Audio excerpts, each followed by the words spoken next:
Ito lang, ito ko. Kailangan marami.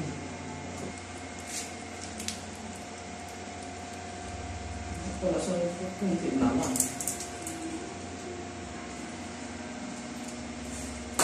Siya po si Taal. Siya yung tatay ng mga alaga ko.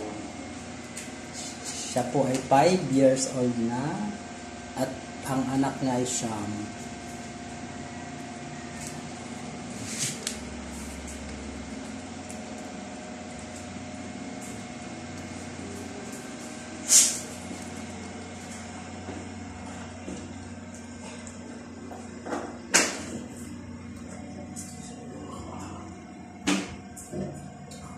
Guys, mas kumalaga, mabait yan.